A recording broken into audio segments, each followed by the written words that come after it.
দর্শক, এবার বাস টার্মিনালের পরিস্থিতি জানাতে সরাসরি যুক্ত হচ্ছেন সহকর্মী এম এ আজিম। আজিম, বাস টার্মিনালের এখনকার পরিস্থিতি কেমন? দিন গড়ার সাথে সাথে যাত্রীর চাপ কি বাড়ছে কিনা, কি চিত্র দেখছেন জানাবেন।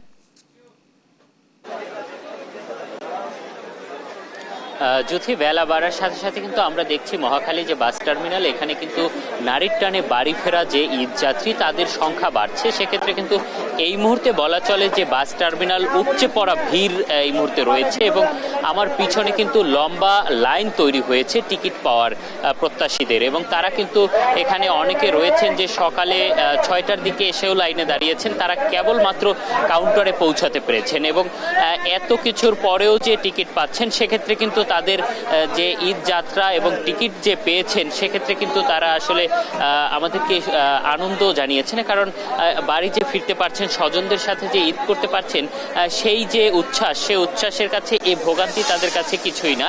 আমি যদি আপনাদেরকে একটু পিছনের যে লম্বা সারি সেটি একটু দেখাই, যে মহাখালী বাস টার্মিনালের এক প্রান্ত থেকে লম্বা সারি কিন্তু টিকিট প্রত্যাশীদের একদমই শেষ প্রান্ত পর্যন্ত পৌঁছে গিয়েছে এবং তারা কিন্তু আসলে অনেকক্ষণ অপেক্ষা করতে করতে এসে কিন্তু এখানে টিকিট নিচ্ছেন এবং যারা টিকিট পাচ্ছেন তারা কিন্তু এখানে দাঁড়ানোর সাথে সাথে প্রায় 5 মিনিট পর পর কিন্তু এক একটি গাড়ি ছেড়ে যাচ্ছে ময়মনসিংহ, সিলেট সহ বিভিন্ন রুটের দিকে। এবং আমাদেরকে যে গাড়ি যা মালিক পক্ষ থেকে জানানো হয়েছে যে ঈদ উপলক্ষে কিন্তু তারা আসলে বাড়তি যে বাস সেটিকে তারা যুক্ত করেছেন, যার ফলে কিন্তু আসলে যে পরিমাণ যাত্রী আসছে সবাইকে টিকিট দেওয়ারও তারা চেষ্টা করছেন এবং টিকিট পাওয়ার সাথে সাথে কিন্তু আসলে তারা পরিবহনগুলোতে উঠতে পারছে এবং তারা তাদের গন্তব্যের দিকে ছুটতে পারছেন।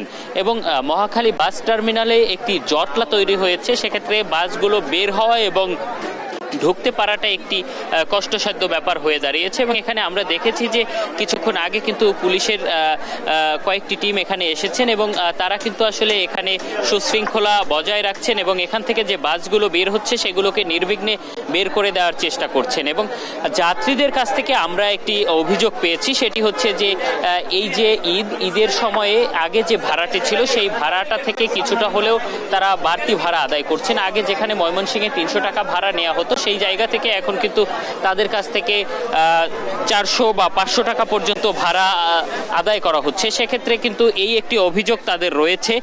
আমরা একটু যাত্রীদের সাথে কথা বলবো যারা আসলে দীর্ঘক্ষণ লাইনে থেকে এখানে এসে পৌঁছেছেন, কোথায় যাবেন এবং কতক্ষণ লাইনে দাঁড়িয়ে থাকতে হয়েছে। আমি যাব ঢাকা থেকে ময়মনসিংহ। আমি এখানে প্রায় 1 ঘন্টা যাবত অপেক্ষা আছি, এখনো টিকিট পাইনি।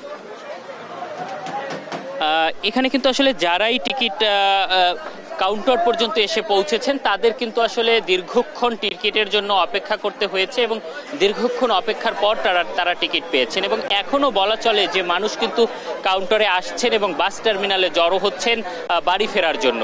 তো এই ছিল যুথি আমার কাছে মহাখালী বাস টার্মিনাল থেকে সবশেষ।